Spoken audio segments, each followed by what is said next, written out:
Yo, welcome back to the Man to Man podcast. We've been gone a couple of weeks due to traveling. We've been everywhere in the world. Just literally left Miami, Bitcoin convention and whatnot. And I don't even know what episode this is. I'm kind of getting back on track. But I'm your host, Steve Jones, and we got Mr. 19 Keys in the building. Mr. 19 Keys, put some respect on it. Yes, sir. Yes, sir.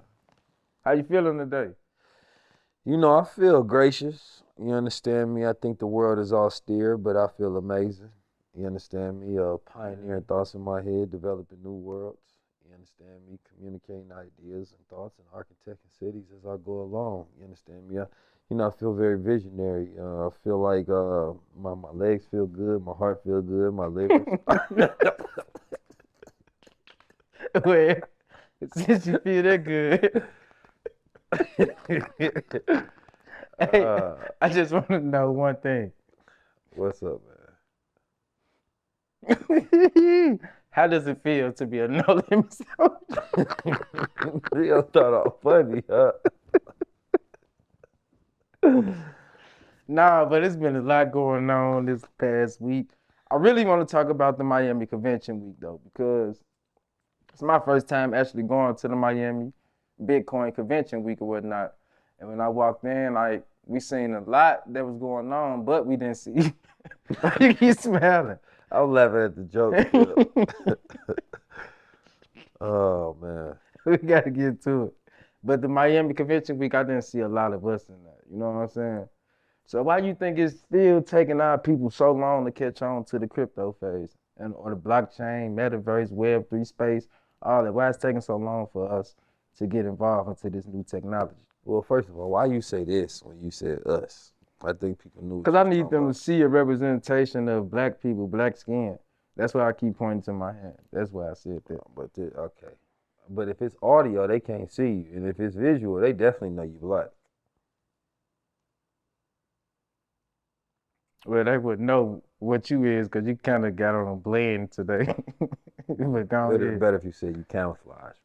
But no, the Web3, I don't think it's so much that we not caught on. Number one, I don't think it's marketed to us like the Bitcoin conference, NFT Miami. Like they got NYC NFT coming up. You understand me, in New York. They had LA NFT, and even myself, I didn't know about all these events until last minute. You understand me? It's not heavily marketed to our demographic. Number one, you feel me? So I think that it's the lack of marketing geared and targeted to particular black and brown demographics.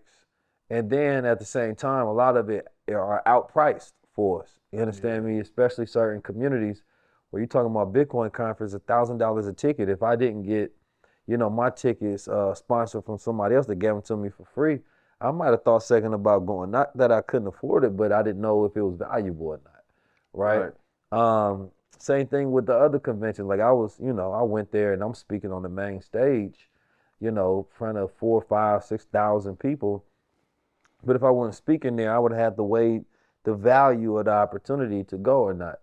I wanted to go and just network with people that was out there, and I think that's what most people need to understand, that this space is all about the community that you connect with. The knowledge, you can find that knowledge that you would hear on those stages, anywhere. Yeah. But it does expose you to different people. Like I think the best thing about NFT Miami Week was me speaking. And I don't really say that lightly, I say that humbly, respectfully, and I just say that because, I'm the glitch in the matrix that the people wouldn't have got. The people probably followed a lot of the other speakers, founders that's on stage. You might hear one quote from Mark Cuban. I didn't listen to Grant Cardone, and some of the other people, but it wouldn't have been out of the normal, right? Like being able to introduce them to new voices and new consciousness in this space that I think represents what Web3 or blockchain opportunities represent in the first place, which is democratization of wealth, really changing who the gatekeepers are or tearing down the gate. Because I think that the most dangerous thing in this space is that we get a new gate built with the same old gatekeepers. You understand me? And it's like, if it looked like white man controlling, running, and owning the space, then Web3 is Web2. You understand me? Just more advanced. And that's why I'm getting that next because you know, like if you making a dish or whatnot, you add all the ingredients to make it flavorful. But the Bitcoin Miami month or whatnot, the conventions we went to, it was lacking flavor because it wasn't that many melanated people in it. And that's what I like about what you doing with your space because you know everywhere we go, they think we rappers until you start speaking. You know what I'm saying? So it just let me know like all it's missing is that flavor. The people gonna tune in, which means that our people need to start tuning in to these, you know what I'm saying, different conventions and events that's going on because this Web3 space is important, bro, right now. Like it's straight important. And I even learned a lot of information that I didn't know prior to going to the convention or whatnot. And I actually did a lot of networking, met a few people who can help me do some business that I got going on. Yeah, no, it's definitely important. I mean, you know, there's people in there making millions upon millions of dollars. Yeah. You know, and this is not something that you got to go risk your life for. Not something that you got to go murder. You understand me? Not something you got to do anything illegal. Like you talking about people that's firing their day jobs rapidly and then making millions of dollars, or people that were once in corporate jobs deciding that they're not happy and then getting into a space where they can build and be happy and enjoy themselves by simply getting education, learning what they where they can be leveraged in that space. Like some people are creating a project, some people are connecting people together. You know, some people are the artists and developers, some people are doing the marketing, some people doing the consultancy, some people throwing the events. You know, there's hella different opportunities right now, and it's like it's lazy for you to not jump into an opportunity that has the possibility of changing your life. You understand me? And I think, you know, I was asked a question today on Twitter Spaces. The woman was asking about education. Now, of course, I can always sell my course. And, you know, a brother came on there was talking about how life-changing the information was for him because I'm going to always give you that top to bottom, you feel me? But at the end of the day, I told her, like, it's free resources. And the mindset is more so this, like, stop making other people your excuse to not move forward. Meaning that if, oh, well, I didn't get my question asked by a live person, so I don't know. I don't want to hear that. Listen, you know, I talk about learning how to learn, learning the generality of it and then learning the details of it, the concept and details. But at the same time, it's like, did you really put in the legwork to go search YouTube, Google, Twitter Space, read the books, read the articles? Did you do everything to input this information? Did you have conversations around it with people who are experts in here that have experience? And if the answer is no, you understand me, then there's no question you need to be asking other people. You understand me? Unless you're paying them. More studying, right? Yeah. So I will, for the people who are tuned in and viewing, we need to give them a breakdown of what Web 3.0 is. First of all, because a lot of people don't know what that is. Web 1 was when the internet first started, I guess. I want to say 1990, 1991. We started when we got on the internet, they didn't have everything that it got now. So it was just a consumer thing for us. We were just getting on there looking at stuff. Web 2.0 probably came in the 2000s to where now companies are collecting data from us, from the people or whatnot, and now they know, you know, how to market to us from the things that we like and search on the internet. That's Web 2.0. So can you give a breakdown of what Web 3.0 is? Web 3.0 is ownership. You know, I think the simple statement of Web 3.0 is the idea of ownership of the internet and digital access. You know, it's like when we look on social media today, one of the bigger issues is the fact that you put a lot of your intellectual property on there in a form of content, you know, but you don't own it. You understand me? You don't have the licensing rights. You don't have the trademark to it and things of that nature. And you're not able to monetize out the data that you curate, right? So your content is the data, is, you know, that you putting into the universe, you understand me, and into the metaverse, the internet, whatever you want to call it. But let's say Web 3.0 is I put out content on a Web 3.0 platform because I put it out, not because a host, server, or platform allowed me to put it on there, right? I own it, not them.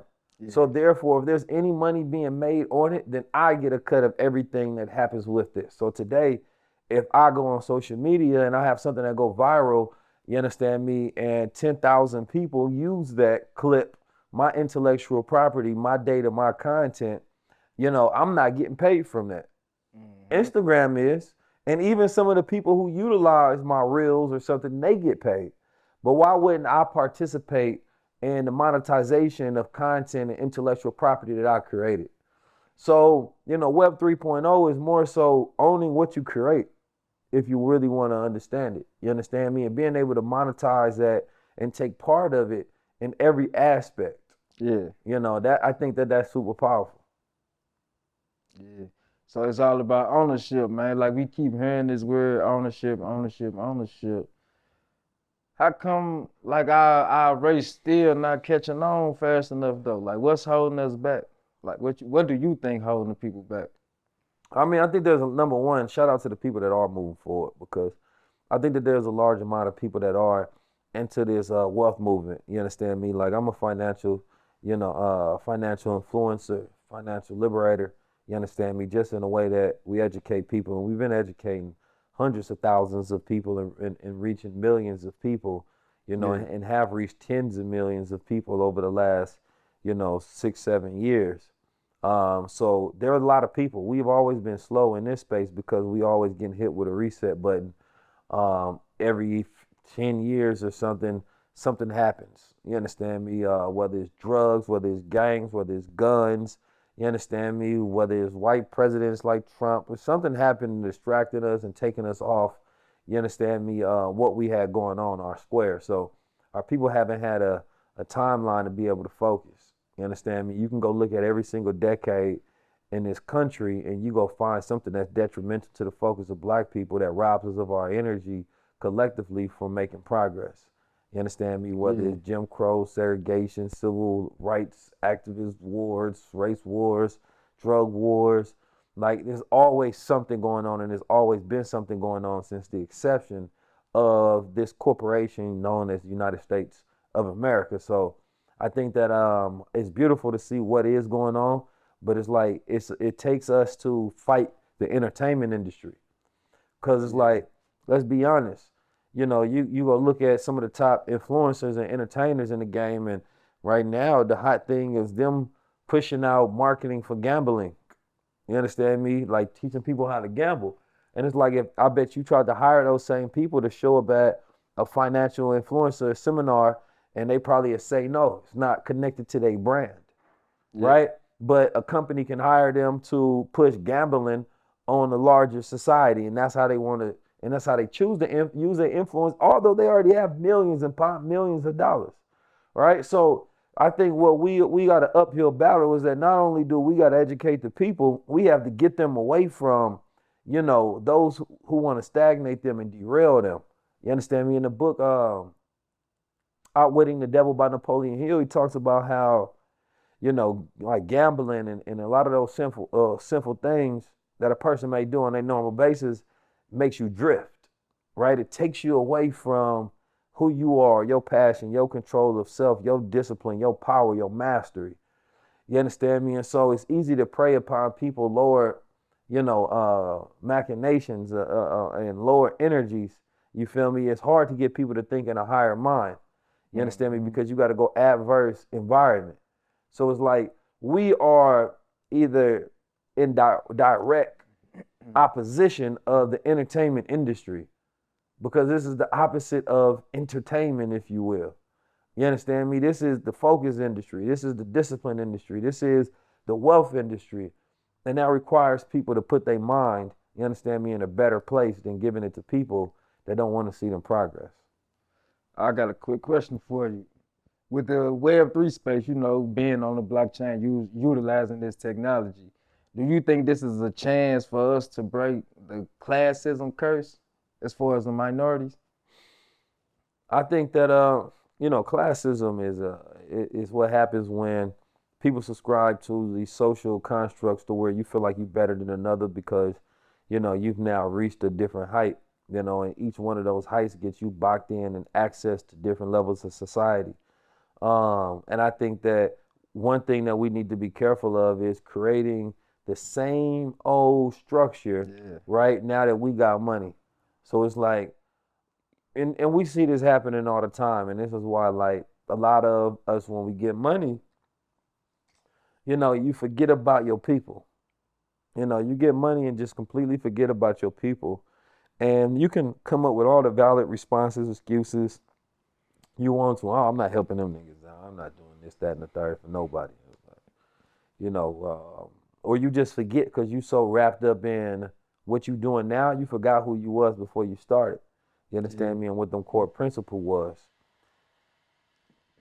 So I think that the most dangerous thing is, you know, getting to those heights and then forgetting about the people that's at the bottom.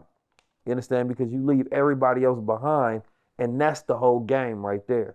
That it was a movie, old school movie, and it was talking about how, you know, one of the best things you can do is take the brightest amongst them and accept them, basically. Like, take them and pay them. You understand me? And then make them think that they better than the rest. They start taking and adapting your ideology, the way you think, and then they, after a while, you understand me, they go think they better than the rest of them, so they never go back for them. You understand me? They go think that they part of because they go subscribe to another culture. So for me, I think about culture as a subscription. Like, you can subscribe to a culture or not. Like, people that say that they black and white, I think about that, and I replied to somebody today and said, you can't be black and white. Black and white is not even, there's no color that's black and white. You understand me? You have to combine who you are, and then you have to manifest the makings of your character from there. You understand me? All of the things you say that you are, all of the things that you say you believe in, pull that together, and it has to be aligned with one. You can't be this and that. You have to be one. You understand me? Because if those two things are contradicting, then you're an enigma. You understand me? Who are you really? And I think that's the identity crisis most people go with, is that they try to be both things at once that are contradicting to each other, and it confuses them. You understand me? Instead of saying that, no, this is who I am firmly. Because it's like, if I'm saying that I agree with my mom and my dad, but my mom and my dad don't agree with each other, you understand me? Then who am I really? So no, I have to see which one am I aligned with. You understand me? And I think that's a decision that grown human beings have to make, is finding an alignment with who you are. Because even in the world of energy, white and black are two different. White reflects, black absorbs. You understand me? Those are two opposite spectrums of energy. Those are two opposite spectrums of color. So when we talk about color, you know, black is not a race, to be honest. It's not a nationality, right? You know, it's a subscription to a color and a mindset that I am a part of this subscription that we call black. And there's other people that subscribe to the indication of that description and that subscription of what we consider to be culture. You understand me? And what we agree upon as values and norms, right, of society. And if you know, you don't make that decision for yourself, I think we're gonna have a lot of lost people. And today, what we see is, because they don't want to make a decision for themselves, they hate people who have made a decision. So if you firmly pro-black, or if you firmly pro-white, you understand me? There's a polarization for people that's in the middle, hate that. But somebody that's, you know, deeply connected to themselves, you have no issue with what other people are for, because it doesn't affect me. You understand me? At the end of the day, I'm happy that you are 100% for your people and I'm 100% for my people. I respect that. I don't respect the fake in the middle. Yeah. See, now you got me thinking. You got my mind rolling. It just reminded me of a New York Times article that I read earlier this week, and it was something, I forgot the guy who wrote or did the article or whatnot. You remember his name? It was along the lines of What was his name? Professor Morgan or something? Well, anyway, I think it started with a C and ended with an N. Yeah, it was something like that. But anyway, it had a couple O's in it. I mean, we can say it on our show. No, we can't say it because they be trying to ban the word. Anyway, well, y'all know how to spell. But anyway, his article was more about how black women should start dating more white men. And then it got me thinking, right?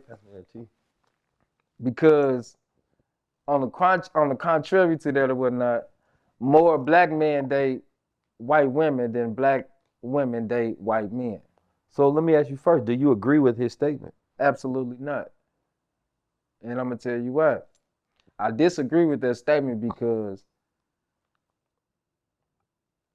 his whole article, whatnot, he was trying to, you know what I'm saying, he threw out a couple, I guess he tried to throw out a couple key points to saying like black women should start dating white men because black men are not compatible for a relationship with the white Right. woman due to the fact that less of us might graduate high school than a black woman, less of us, 50% less than black women, black men do not get a 4-year college degree. He kept naming all the things, you know what I'm saying, that will make a black man not qualified to date a black woman. And then he even tried to end it with the fact that, you know, black marriage divorce rate is higher than their marriage rate because they keep picking partners that are incompatible. But never did he not once highlight the way that these institutions were designed and set up in America, you know what I'm saying, to keep the black man down. And on top of that, another thing he didn't do was have a dialogue with a black woman, you know what I'm saying? Because most black women would not date a white man. I think the funny, crazy thing about that is, like, for one, a man writing that article, right? Yeah. A black man writing that article. Yeah. It was the only way that they was gonna publish it. It had to be a black man or a black woman. You understand me? But it's interesting that they got a black man to write it, and I don't know what his spouse is. He's probably with a white woman. Who knows? I can't see him with a black woman or a black woman that. I don't see how you would have a black wife and she would approve you writing an article saying that black women should be with white men. That don't make any sense to me. However, when we look at the reality of the most prominent, powerful black women in this country, you know, there was a new coach in the NBA. She's dating a white girl. You got the mayor of Chicago. She's dating a white woman. Or married to a white woman, one of the two. You have the Supreme Court judge that was just newly elected. She has a white man. You have Kamala Harris, white man. Osama, forget her name, white man. Serena Williams, white man. You have a bunch of the other political women, right?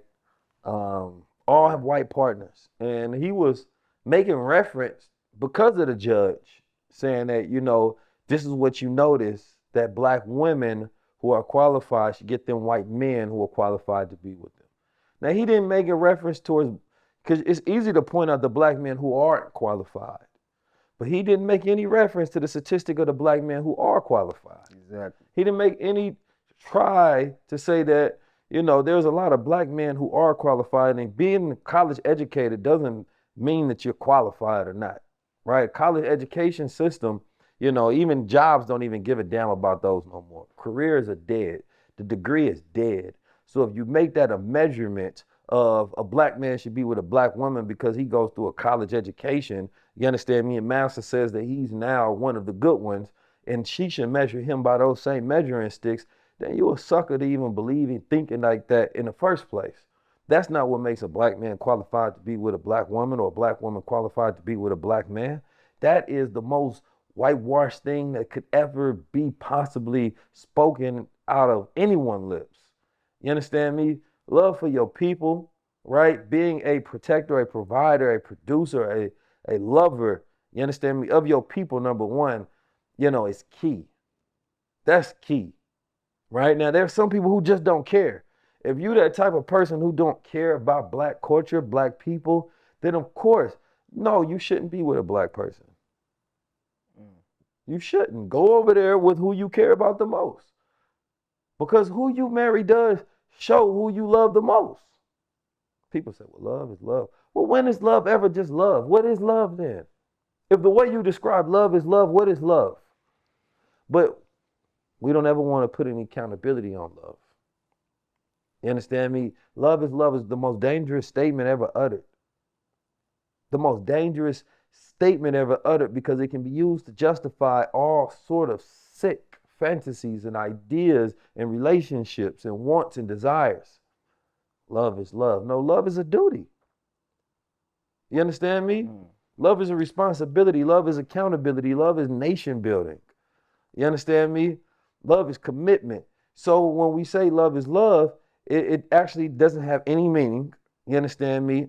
And I think that it expunges responsibility for people to think about their actions and what they subscribe into when they say that they love someone. And my question have always been, well, number one, if we get a black woman of power and she falls in love with a white man, out of all the black men that exist, she say that this is the one I'll fall in love with. And these women that are political don't just make love decisions, they make political decisions. They make decisions that they believe are going to be the best for their career that they can navigate with. They're not just making decisions of the heart and saying that this is okay. So that has to be number one understood. They are making political conscious decisions that this is going to be the best thing for my career that's going to help me go far. So it may be a black man that they love, but they realize love wasn't just love. You understand me? Love was a political decision that they have to make in order to start a family with somebody because they wanted to rise up in this world. This is another classic example of the division of the black family. Classic example. And I want to say this because even example, we travel a lot. You get on an airplane and whatnot, they show you little commercials on the screen and whatnot. Every time I see these commercials, it's an interracial family. I never see a full, like a black family. Yeah, no. Husband, mom and dad and whatnot. And they put those images out in the media. And they post articles like this in the papers for everybody to read. And I just shows division. That's the only word I see when I read or see all these articles, bro. You know, it's funny because I was just thinking about Barack Obama. He chose a black woman. Number one, because we know we wouldn't never voted for a half black man. Because he had, white mama with a white wife. There was no way in hell that he would have got support from the black community. Everybody knows that. Let's just be honest. There's no way black women would have looked at him and been like, oh, I'm voting for Barack Obama with his white woman. There's no way that black men would have looked at that and seen a strong figure that they want to lead the nation. And there's no way that white people would have voted for him. There's no way. That shit just keep us in the, when I see that type of shit, because being in public saying interracial relationship, and when I see a black man with a white woman, they never look me in my eyes. It's like they almost ashamed to be in public living like that. You know, here's my thing. The average person I don't even think about, right? Political people that actually have power and influence, I think about them a little differently. You understand me? I think about them a little differently because they are making political decisions to align themselves up so that they can have more success in this world. But the Barack Obama and Michelle Obama, right? It didn't become a thing where that was viral, where it was like, oh, black man get with a black woman. That's how you make your success. Yeah. That never became the thing. Isn't that the thing? If he did anything, the idea is that, everybody was saying who you marry counts. Get you a black woman. Mm-hmm. Oh, Barack Obama. But then when a black woman gets a white man, he said, oh no, who cares who you marry? That don't matter. Why y'all worried about that? It's like, well, damn. I thought we were just, Barack Obama got him a black woman. That was cool, right? Then how can we not hold that same level of accountability to black women in political offices? You understand me? So for me, it was just that whole thing that if she loves a white man, how do we know that she even loves black men?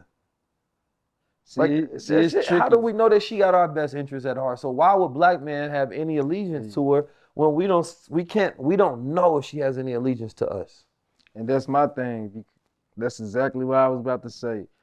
Me personally, Steve Jones' opinion, I don't be having allegiance with any black woman that's in the political field or whatnot that date outside the race, because I feel like the white man in those positions only have the black people here, the black woman on the side of him, just to say that he's not racist when they making those racist laws that you know what I'm saying, that control our people and keep us in the lower caste system. And how many white men that got a black woman that are in power like that?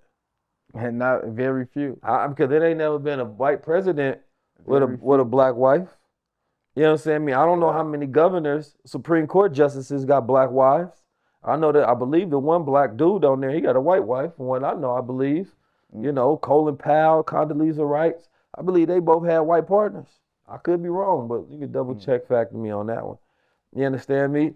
But that's the question. Why us? That's the golden standard for us.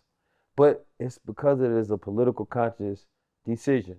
And that if they are not aligned with, if they, number one, I don't care. Your appointment means nothing to me. You can be appointed as Supreme Court president, judge, corporate leader, CEO. The first black person don't mean anything. That's not progress, because that is only speaking upon where we at since white America. You understand me? Started counting. You understand me? We've been the first to do everything already. Like, so the first in y'all country don't mean nothing. No matter how many hundreds of years y'all finally allowed somebody, that ain't represent progress. That showed me how far behind we are. For there to, like, that's like we in 2022 and we still got first black people in positions. It shows me how deeply, deeply ingrained and superiorly racist the system is when you're talking about the first, maybe the 100th person I'll celebrate. Oh, just the 100th black person in this position, 100th black person, I celebrate then. But when it's the first, I don't give a damn, because that person is never going to be able to make the changes that the 100th person can make. Y'all just look at all this shit like it's disrespect to our culture. But on the contrary to that, though, our culture, when it comes to the relationships, the golden couples in our relationship, out of the entertainers or whatnot, a lot of them don't represent each other well in the media. Like who? For an example, you know I ain't scared to bite my tongue. I don't like how Will Smith and Jada Pinkett marriage is being portrayed in the media.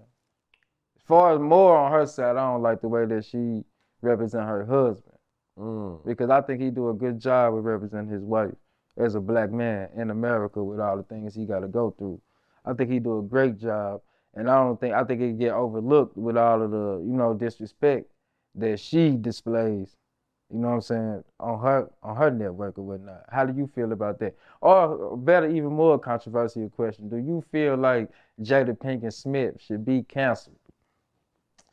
I think that if Future ain't gonna get canceled, you can't cancel Jada. Because Jada is just the female version of Future. You know what I'm saying? Like, Explain that to me. Future is the toxic king and she's the toxic queen. I'm just saying, like, is there two other people that represent that boy? Do you feel? I don't think nobody should be canceled. Me either, though. For the record. I think cancel culture, sucker culture is not just wanting to deal with the reality and the truth. Got to counsel the people instead. You understand me? Yeah, I think that's a cop out of society, wanting to just discard people and ideas and things instead of deal with the reality of them. I think that here's the thing. I don't really know anything about their marriage. I'm not inside it. I'm not in their agreements, in their contracts, none of those. We just strictly sticking to what's on social media. What you see on social media. I mean, social media is partly perception, though.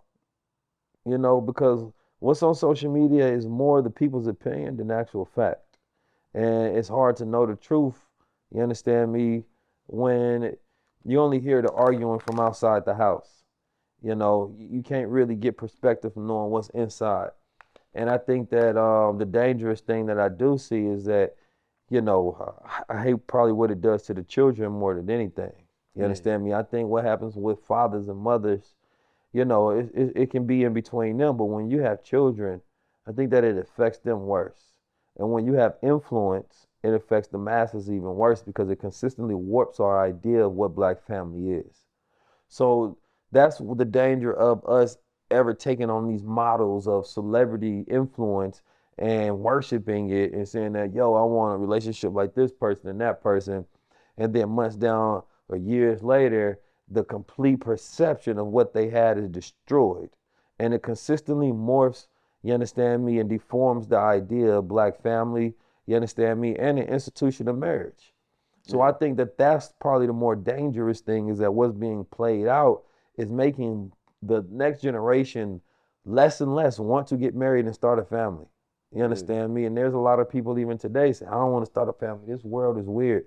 You understand me? So you may get the most beautiful black woman in the world, but she don't want to have a kid in this world. Yeah. And I can understand. But at the same time, it's like, well, if the greatest people, it's the people that don't want to have the children that probably should have them. Because those are the people that are probably more intentful and careful and considerate with how they would raise a child in this world. And it's the people that are more careless that just having children by accident are the people who probably shouldn't have a child, because those are not the ones that will be as careful and considerate in raising a child. You know, so I think that, you know, the next generation, you know, don't think about the ideas of family models, you understand me, as ideal for them. And I think that families like that and celebrity worship, you understand me, are killing those concepts more and more and more in younger generations. Definitely. And another thing I seen on social media this week was Cam Newton. Now, I didn't actually get to watch the full interview, but I caught a snippet, a little clip. And it was basically, he was describing what a bad chick is. He said a bad chick? Well, like well, he said a bad B, but I don't use that word. You know, it's not in my vernacular. Yes, sir. You feel what I'm saying? But he was basically discussing the, you know what I'm saying, on the essence what a bad chick is, you know, want to be independent. And he was basically along the lines of what, this is not verbatim how he said it, but what he was implying was bad chicks or whatnot, they are independent and single because they don't know how to cater to a man. You feel what I'm saying? And as I read the comments or whatnot, a lot of the women was like, it's a good message, he got a valid point, but they ain't want to hear it from him because, you know what I'm saying, his situation with him having multiple baby moms. Man, I think they need to cut that out. A lot of them be having multiple baby daddies and mamas and all kind of crap in the situation. I think society needs to stop judging everybody and listen to a message. That's exactly, yeah. Don't worry about the man, worry about focusing on the message. If you do that, then there's never going to be a perfect messenger. Yeah.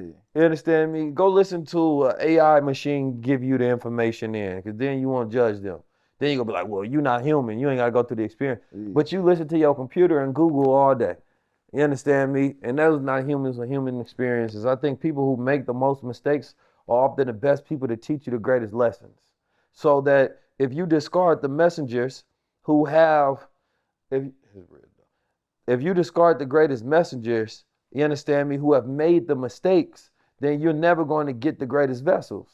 You understand me? Because the people who've been there and done that can teach you how not to go to those same places and make those same mistakes. So, you know, I understand what he was saying, and we got to kill that sensitivity in the culture. But yeah, though, man, I think that the message, I think, had a lot of validity in it. And I think the key factor in what was said is that he said, for me. Yeah. And I think that we ain't got a society who like to listen or nothing. I think that everybody is entitled to their individual preference and perspective as far as what they believe, what they want for them. Because at the end of the day, he you know, when an individual gives you their preference, and somebody had a good comment, they said women can say about 10,000 things that they want out of a man, but if a man gives any list of what he wants from a woman, you understand me, then there's an issue. Women can say they want a baller, nice, respectful, he got a big car, you take him on long vacations, he can make this amount of money. Like, there's songs that celebrate that, but if a man say, no, he wants a feminine woman that is submissive or something of that nature, there's a huge issue. And a man just telling you what he wants in his domain. And I think society is on a place of where they only celebrate suckers. You understand me? And they only want to tell men what to do. And that's the opposite of being a man. A man is not one who submits entirely to the world. He submits to God. Yeah. You understand me? And when God gives him directive, mission, and perspective, then the rest of the world got to submit to that. You understand me? Because he's not going to bow down to nobody else but the one that he looks up to. You feel me? I think those type of comments only come from the women that try to say they independent. You know what I'm saying? And it's kind of crazy because, like, when I see them type of comments or whatnot, it's like they only want to be independent in the public. Well, I mean, shoot, if you want to be independent, be independent. Then But you yeah, shouldn't but have you shouldn't have an opinion on things that require people to have interdependence. You know, independent is like it's just being single for your whole life. and then when it comes to like catering to somebody, I think he was actually right on the nose with it. You Yeah, know what I'm no, saying? it's He was actually, I think I agree with a him hundred, 100%. 100%. I think women don't like to be women and feminine no more. Men don't like to be masculine anymore, and that's their Yeah. issues. You feel me? And I think that they gonna have more problem than the people who decided that they want to be masculine, or the women that decide they want to be feminine, and they decide to establish themselves in those roles that make it successful for them. The rest of them are going to be unsuccessful, unhappy, looking on the outside, having a Mm. perspective on everybody else's relationship that's working for them. You feel me? So it's like, go ahead, see if that works. See how that plays out. You understand me in the long run. You know, it's the same thing. It's like I've seen a meme where it was on Shade Room talking about how a girl said that if you go getting married early, basically, is like leaving a club at 8, 9 p.m. or something of that nature. You understand me? Yeah, I think I seen that. Um, and it was like, listen, man, what the hell is the club, blood? Like, for real, like, the celebrity people, they get paid to be in there. You have a bunch of other people who just don't know how to live life right, so they only know how to go to a club because those are only events when you think about it, you know. Um, but the reality of it is, you know, a club is just an empty space that once you fill it up with alcohol and people and music, you know, it throws people into this environment, into this rhythm. You understand me? This social environment that makes it feel special, you know. But it's a lot of people there that are only there to distract themselves from the problems of their real life. Yeah. You know, celebrating nothingness on a consistent basis and just spending money in areas that they should never be spending money in. That's why I never been the type of guy looking for love in a club. You're not gonna find it there. Nah, I nah. think more people with the problems, like you said, go out to the club. Like you said, it's just a distraction, a stress reliever. So when Yeah. if you going to the club looking for love, you wasting your damn Clubs are time. some of the most dangerous places in the world because you around a bunch of people you don't know. You Yeah, understand me? Who are drunk or doing drugs or there for whatever other reason, and you decide that it's socially acceptable to enjoy it. And don't get me wrong, you know what I'm saying? We led a life. We done went to the clubs. We done got in fights. We done did everything you could possibly do there. You yeah. feel me? But it's like each society grows up the next and grooms them to think that that experience is something that has to be a rites of passage. And then you got some men that's still doing it in their 40s and 50s. You understand me? Yeah. Consistently, because they don't know how to live real life, and they don't have anybody to live real life with, whether it's a partner or whether it's family, or you know, you can travel the world, like you can do adventurous things in this world. Like there's more things than just going to a club, getting fly and being seen by other people so that they can think that you special in this place, so you can go buy out the bar, or buy you some bottles, or buy out a section to make somebody else family rich. You understand me? Where you buying overpriced shit for no goddamn reason. So, you know, at the end of the day, man, the club is whack for real. You understand me? Like, if you want to go enjoy yourself, dance a little bit, that's cool. But when you completely acclimate yourself into the culture and that within your routine, you understand me? It's something lame and sad about you, to be honest. You understand me? Like, for real, like, if that becomes your routine where it's so consistent, where, you feel me, you need that to enjoy life, that's sad to me. And I know too many people that's been doing that for probably the last 1,000 Saturdays. You understand me? And they never equip themselves with anything of special that makes them special and brings out their potential and their power, because they spend more time at the club than they ever do inside a book, ever do Yeah, I'm just educating about to say themselves, that. ever Yeah, do learning, they not putting ever that energy into raising, learning new skill sets. getting to know their family, Yeah, developing their health, traveling. Like you done spent 10, 20, $30,000 at the club that you could have spent on your business. You understand me? Seeing the world. Like there's so many different things. So, man, first of all, like the club is the club. It, you know, you can always go enjoy yourself, but once you make it special, I think it robs you of your ability to really understand the true essence of life, and that's the art of enjoying life. yeah. Kind of got me thinking. And speaking of the club, like you would see like the most beautiful is woman, right? And then Beautiful. you might beautiful is that's the new word I just made up. Beautiful. Beautiful is. You Beautiful. need to go and get that trademarked actually, Beautiful. cause y'all know what it means. The beautiful is Not like beautiful, but top beautiful, two. beautiful. It's a double beautiful, but beautiful. But like the beautiful is it's a new I'll word, get man. you. That Trademark was the it, you know what I'm beautifulest saying? word Watch out for that that was said landmine. on Man to Man podcast. Watch out for that landmine. But anyway, He ain't funny, man. He tries so hard. He just be a little funny. but check this out. But you would ask one of them, you know what I'm saying, pretty woman, right? What does she do for a living? And I had one tell me like she do like bottle service or whatnot at the club, and I'm like, all the professions in the world in my mind. I didn't say this to her, but I was thinking, I'm like, she can be a model. She can do all type of shit. You know what I'm saying? Why do you choose to work at a strip club passing out bottles and shit? Well, Why you do you think know. a lot of the pretty women, you know what I'm saying, just resort to something so simple like that in life? I got empathy um for, beautiful people in society. You might not understand this. But somebody who comes from that group of people on the planet, I understand what it's like and the struggles we got. You know what I'm saying? What's the struggle though? Like, I don't help me understand the struggle because I'm not So grasping it. so number one, let's go from empathy first, right? There's a lot of like beautiful women I think also get a bad rap because like you expect beauty to come with success, right? But oftentimes if a woman is not utilizing her face and her ass to get her some cash in the sense of where, she's selling herself to somebody else, she gonna get a bad rap for doing that anyway. But that's the way she sells her beauty. You understand me? That she sexualizes herself to monetize her body and her beautiful features. And she'll get a bad rap if she do that. Right. And then another one may say, well, I don't want to do that. So, you understand me? I'm going to work in the industry. It may not be sexy. You understand me? And that's not the fact that she's beautiful, because if there was an unattractive girl that did that, you might not have thought about it. You'd have thought, oh, she's in the right place doing the right thing.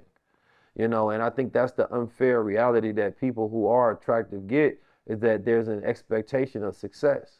But you also don't know the environment that she may have came from. You know what I'm saying? She could have came from an environment of poverty, not having parents, being a foster child, growing up in low income environments, not having a proper education, being molested when they was younger, or, going in and out of jail. Like, there's so many things because everybody don't look like what they've been through. And I think that's probably the most, unfortunate part about being attractive, is that you only see the outside. You understand me? And people think beauty is success. You understand me? So it's like, I got a lot of empathy for people of, my kind. You understand me? Beautiful people. The beautifulest people. The beautifulest people. You feel me? No, for real, but that's real talk though, man. I think that a lot of women grew up and they were only, sexualized their whole life. Like the one thing that people always told them about was their features. And they always got love and respect because they look good, but not because they had any other accomplishment in the world. So that feedback loop is like, oh, I need to keep looking good and I'll have success. You meet people and be like, oh, she's so pretty, she gonna go far. So it's like that internalization makes you value your beauty more than anything else in the world. You understand me? And I think that that's a dangerous thing, and that's a dangerous climate that society has. And I think that the world needs to stop doing that. You understand me? Because I think that that sets people up for failure more than success. And there are some people who fortunately has a mindset that says that, well, I didn't do anything to deserve my beauty. Like, I was born this way. I want to be known for something else. You understand me? And it's hard for a lot of women to break out that stigma because a lot of people don't take them serious when they look better. You understand me? See, where I wouldn't say like just because she was beautiful, I was judging the bottle service thing. I don't think nobody should like choose bottle service. But you just said it was because she was saying, but it's because she's beautiful. So I in my mind I'm thinking like, man, why did she choose to do bottle service? But why would you? I'm more focused. Why would you connect her beauty and her job? Because like, I feel like a beautiful woman a beautiful woman would have more outlets, you know what I'm saying, or more, what's the word I'm looking for? She would more options, you know what I'm saying? Well, what other options would her beauty afford her besides other things that she can use her beauty for? She can be the face of a brand, of a, you know what I'm saying, of a positive brand, all type of things instead of choosing just to do bottle service. You So I feel? mean, you said Even one if thing she like wasn't model. beautiful, like I don't think like do you think you're gonna, you know what I'm saying, that's like a career choice to choose bottle service, being a I bottle mean, service? maybe she makes more money than she thinks she would doing model. I guess so, but that's either Some of them make everybody. like 6 figures a year. Oh yeah. I How mean, you I know don't this know. though? I don't know. Yeah. But when we was out and we was at the museum, the bartender lady said that she made 6 figures. You know what? Impeccable service. Nah, White woman. a white woman. There you go, right there. That ain't the only reason. I Man, just get out of playing. here. Because beautiful women in Man, those industries gonna make a lot of money. they ain't giving them girls those 6 figures, bro. Bringing out I them don't know, bottles. but that's what was said. I'm sure there's, in I don't certain, not see it. everywhere, but this was Miami though. Hold on, we in got a high-end places. side note from the producers back in the back. 26-year-old bottle service waitress makes between 1,000 and 3,000 a night. Ooh. Ooh-wee. Damn. You know what? She might be on to something. She might be on to something, yeah. My bad. He's still the beautifulest. I'm just playing. But just the Man to Man podcast. I couldn't let this episode go by without speaking on this situation because I feel like Gilly and Wiz. you got to know it, and I think Gilly was on his masculine shit. I want to give a shout out to Gilly the kid first of all, I give a shout out to and him. I'm gonna give him. He did a couple things that was masculine with that whole situation. Talk But to for him. those who don't know, your boy Wiz Khalifa, right, the rapper, and I actually met both of them. Allegedly. This was funny, right? So Wiz Khalifa, he works out on his Instagram, and he be having on them Boxers. briefs, the boxer briefs, no shirt or nothing. And Gilly was just kind of made a joke, was like, man, I gotta quit. I gotta unfollow you. Every time I get on your page, you got your drawers on, man. I don't want to see that. But you can clearly tell it was a joke. And then Wiz Khalifa goes behind that and get the man page took down for bullying. You know what I'm saying? Get him kicked off of the ground, which was, you know what I'm saying, feminine in his nature all the way around the board because the guy was joking with you. And then in his joke, he even said that he unfollowed you. So for you to go try to holler at the people on Instagram to get this man page taken down, then that was just the most feminine shit that I've seen all week, and I don't respect it. But what was masculine about the way Gilly responded to his page being took down, he said that he actually had a phone call with Wiz Khalifa, and Wiz Khalifa told him his, you know what I'm saying, a little sob story. He say, bro, you had people laughing at me, and I don't like being laughed at, but I can help you get your page back. And Gilly did the most masculine shit by declining the help from Wiz Khalifa to get his page back. He say, nah, I'll do it organically, build my fan base back up instead of rocking with you after you just did some sucker shit like that, you know? And I respect that was masculine, man to man. What would you have done? What I would have done was the same thing Gilly done. Probably, I probably would have talked more, I probably would have talked bad to Wiz Khalifa more than what Gilly did, but I understand that he have a bigger brand than me at the current moment. You know what I'm saying? So I probably would have got away with, you know what I'm saying? What would you have said? What would you have said worse? I would have said, make sure you put the beep. But yeah, but I felt like it was some sucker shit, Nah, bro. Because it's the internet now. And this is my thing with all this shit, right? Once you put a post on Instagram or anywhere on any social media platform, you cannot be in control to the way others perceive it or respond or comment or react to it. No, I agree with it fair game. 100%, man. I think, but it also shows you the dangers of this social media game. You understand me? That you can build something for years, a whole business, and your business can just be taken down. And that's why Web 2 is dangerous. Like, there should be nobody that has that power to take down your platform. And we just got so used to it as a society that other people having power over us. You know what I'm saying? Like, you telling me that I can build this for 10 years and then you can just cut off my business, my communication line to the world, all of that, for an accusation, for somebody commenting and reporting? I think that this is the most unjust thing ever, but it also is a telltale sign of why we have to invest in outside platforms so that our influence doesn't live under somebody else's thumb or rulership. You feel me? And I think to me, that's what it reminded all of us. You understand me? And he got it back now.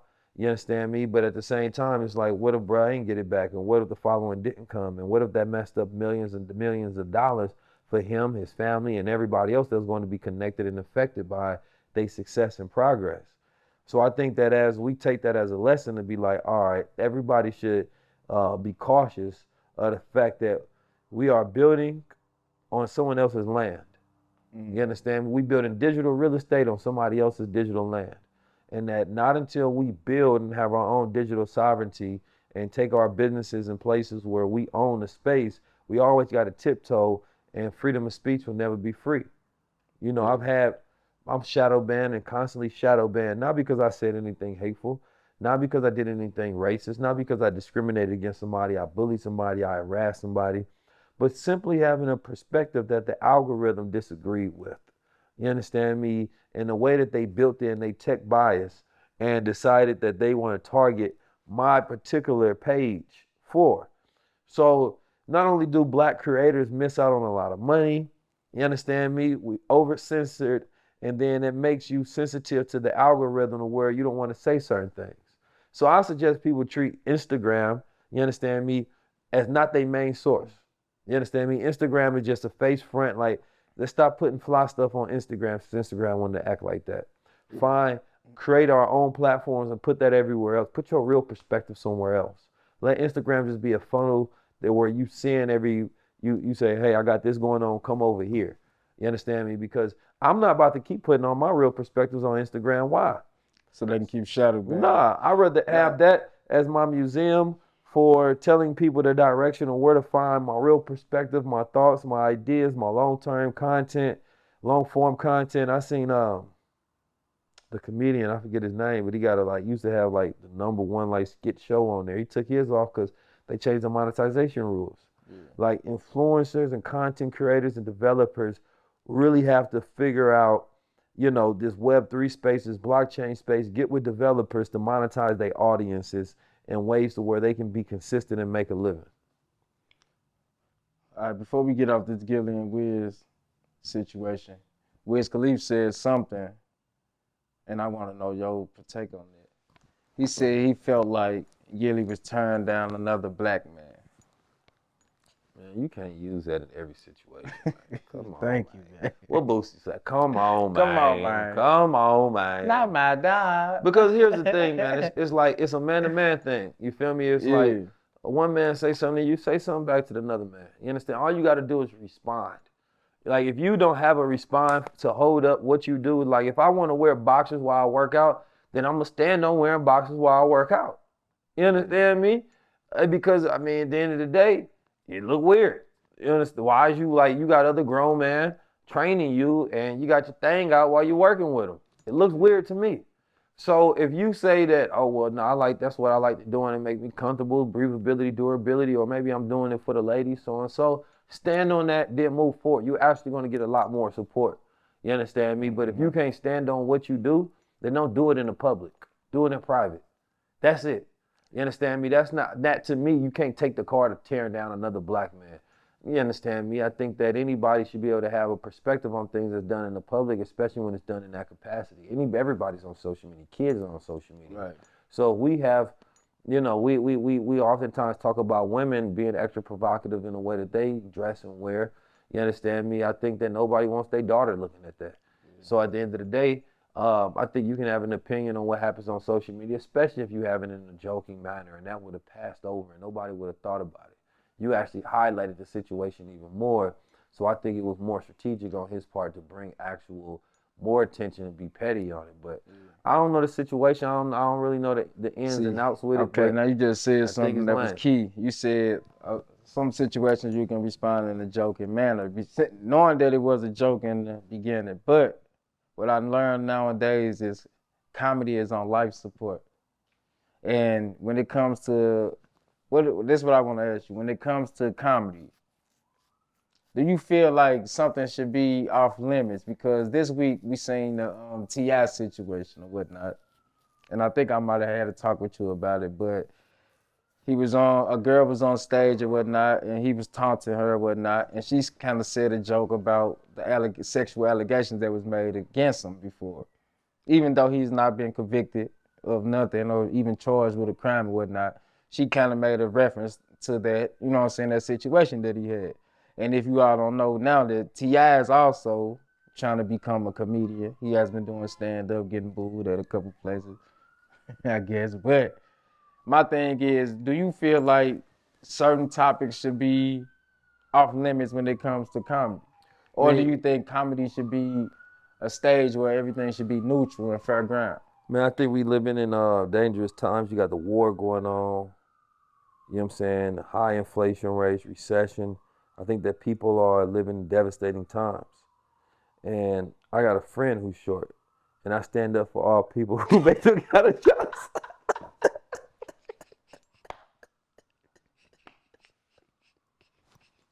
It's set up. It's set up, then the build up. Okay, come on, man. All right, let me do that. See, I kind of brought that one on myself. You hear me? You brought that one I on set up a yourself, good joke for set you. up for me But right you know there. I'm gonna get you back, man. Come on. Oh man, set up punchline. All right, Landmine. Come on, let's get it. I think not really. See, I met you now. This the point. When I say landmine, you gotta blow the whole screen up. I need a bomb, just a grenade to blow the screen up. Come on, go back. All right, anyway. I think I think not really though. I think context matters. You understand me? And I think that, there's everything got to be done in good taste still. Like, I don't think comedy should be an excuse to just be an asshole or be a racist. You understand me? Or like use that platform as your way to just shit on people. But I think that if it's done in a tasteful manner where it's true comedy and its perspective and its observation, then I think that there's no subjects that can't be touched on.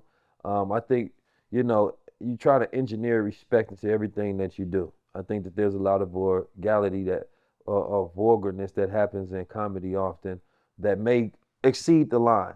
But I don't even think that's what people are complaining about. It's more so the political satire and the political wokeness that people have nowadays where they feel like nobody can say anything. And I think the sensitivity of a people is directly correlated between the times that we living in. You understand me? And I think that if we dealt with it in the 90s and the 80s and the 70s and the 2000s, what makes people in 2022 any different? You understand me? Besides, there's new agendas and there's these new ideas to where everybody wants to have power. But for me, it's like if you really want people to accept you, then people should be able to laugh about it too. You understand me? Like you're not like otherwise that is controlling people by fear. And I think that that's what most people try to do is because there's a lot of things in society that people don't naturally accept, but they're feared into accepting.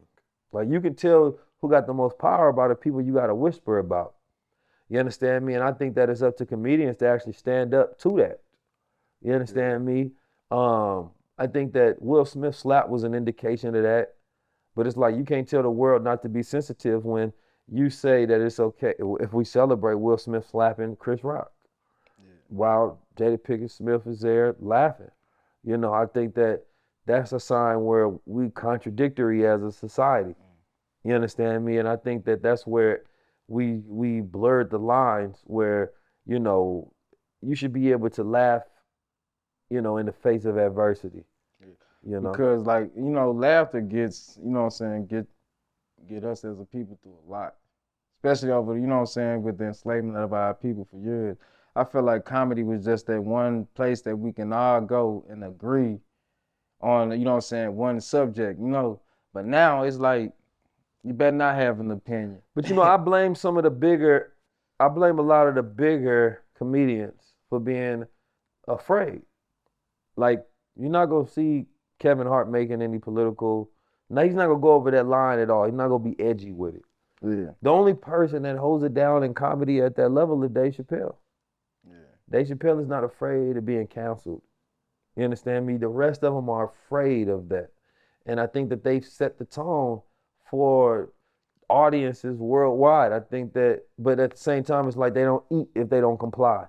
So Dave Chappelle had a different level of freedom. He was willing to walk away from money to keep his integrity. Yeah. You understand me? And most people are not willing to do that. So it's like once you comply, you know, it's hard for you to go back and try to break the rules and make it seem fair and good. So I think that yeah, society is way too sensitive.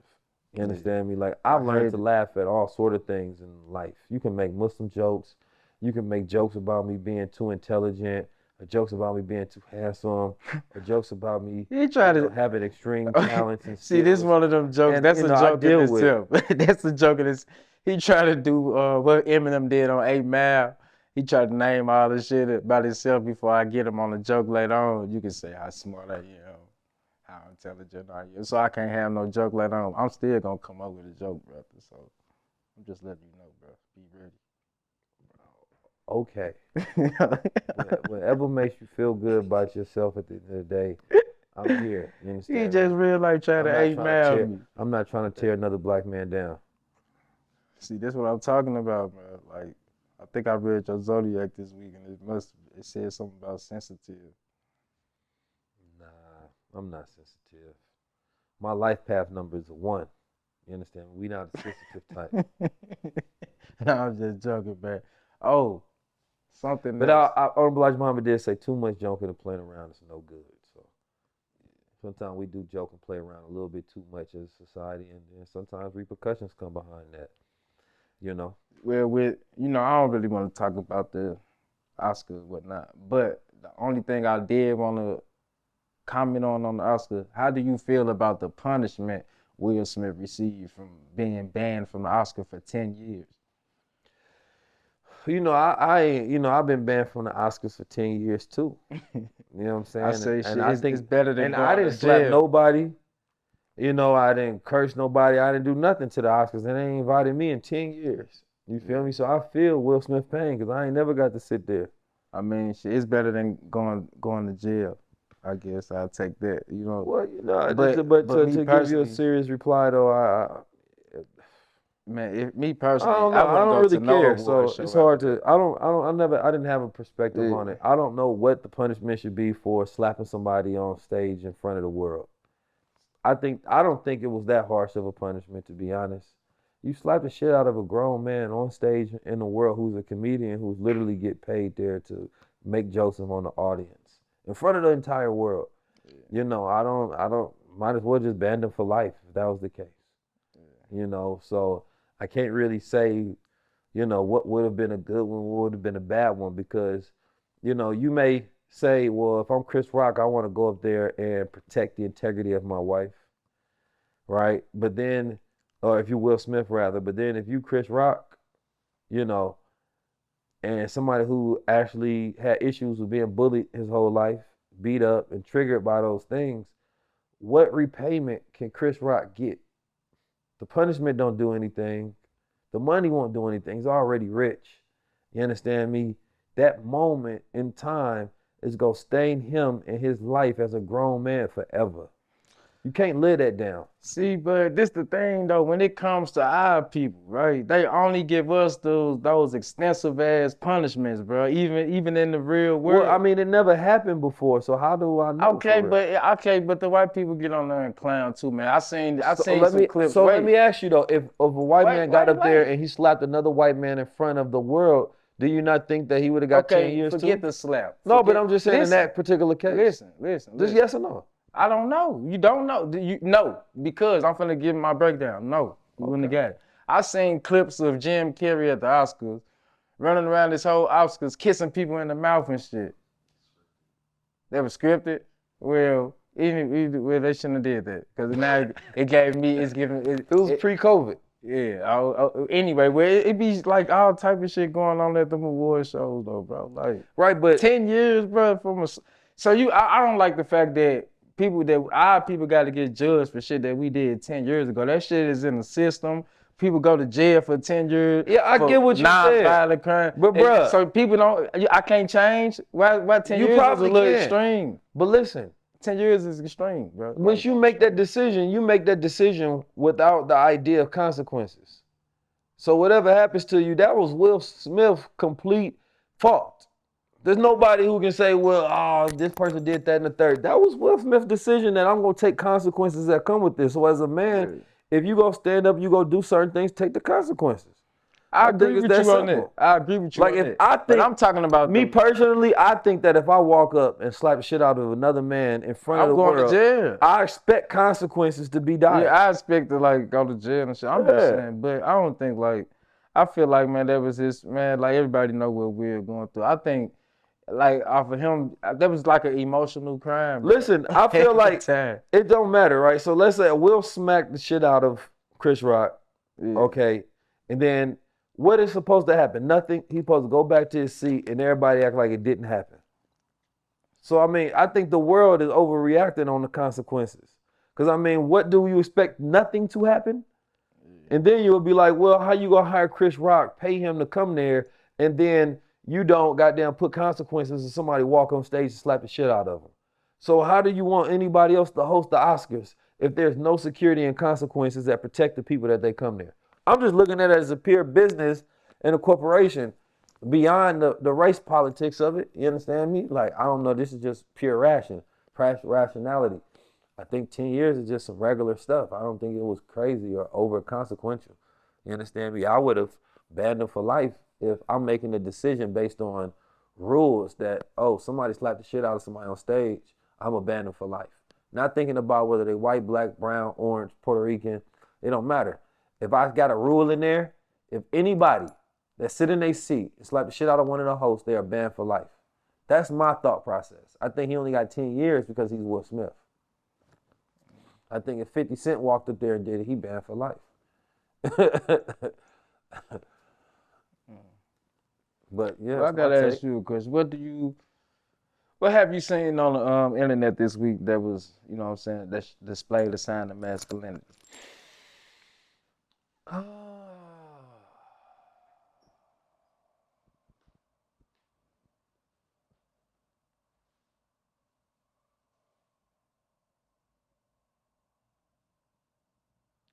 See, and this the point where like when you gotta think that hard, that is crazy to me because I mean like it's not a lot of this masculinity going on in the universe when you gotta think that hard when it comes to social media.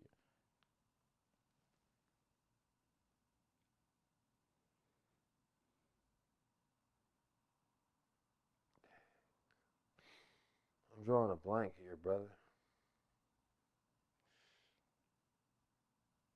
I mean, man, young black man, we gotta do better. Oh, I did see LeBron James.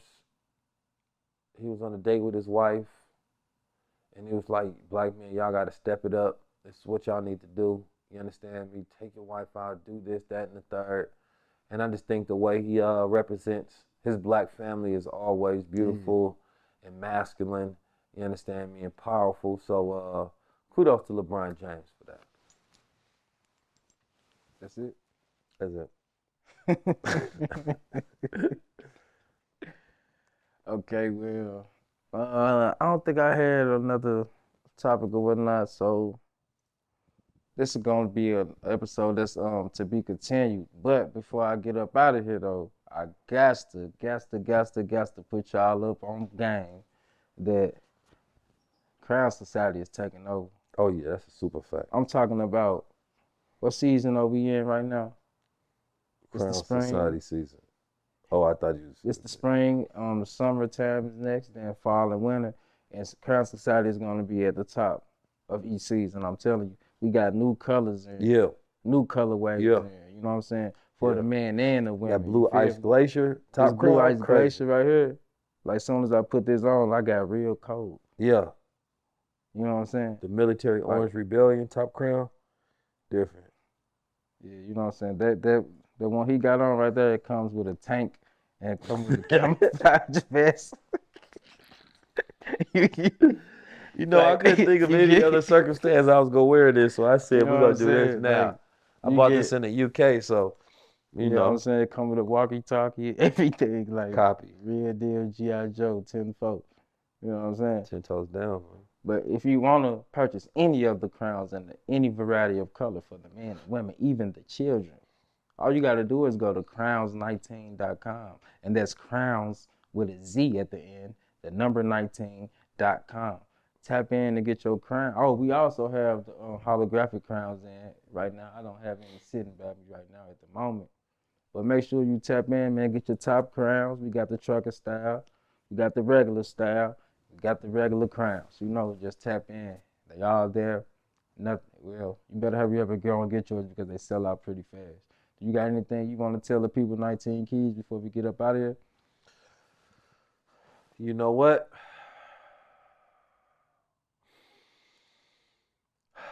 I don't.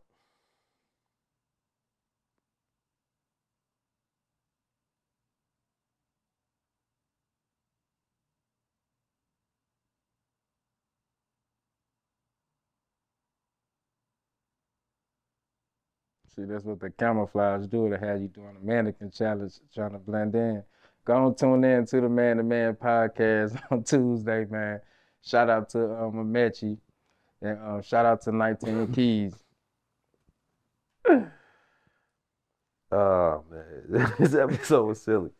But no, peace family. This is the Man to Man podcast. You tapped in with 19 Keys, greatest thought leader living. You understand me? And we had the young man Steve Jones that was hosting. But I wanted to make sure I do a proper closeout of a show. You understand me? We talked on various topics, and at the end of the day, we're trying to give you a masculine perspective on things that we observe and that we see in the world. You understand me? I appreciate y'all tapping in, and we're gonna try to be more consistent with these episodes. Make sure y'all give us some feedback below in the comments. Let us know what y'all love us to talk about and tackle in the next episode of Man to Man.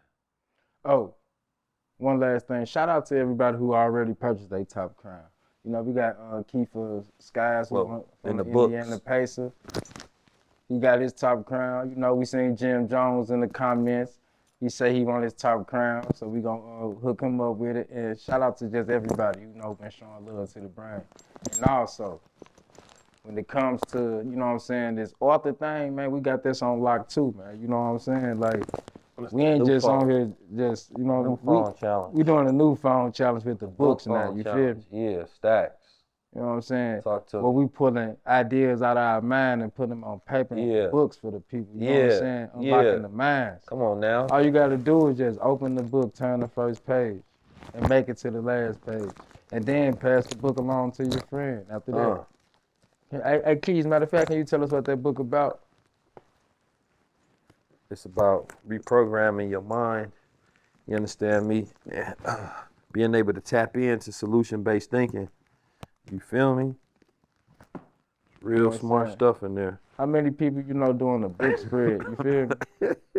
Like that's just Nah, for real. So I wrote this book as a simple guide to be able to help people go along their journey of emerging into higher consciousness, but at the same time giving you simple, easy steps. You understand me? To be able to change your mind and perspective, you know, about the world. And a lot of people have read it. People that's free, people that's in jail. You understand me? And I'm getting great testimonials on how they've been able to change their life. And it's an easy, quick read. I give you, you know, actual step-by-steps, you know, things and routines that you can start going about. And it's going to really just change the concept of how you live. From the first page, I think that you'll get an enormous amount of value, you know. That's my guarantee. You won't be able to get your money back, but you still going to be able to enjoy it.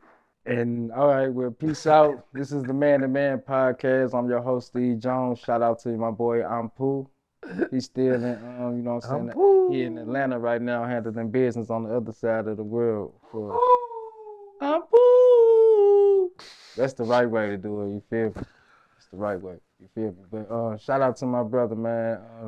Thank you again, 19 Keys, for holding it down with Ampu position right now.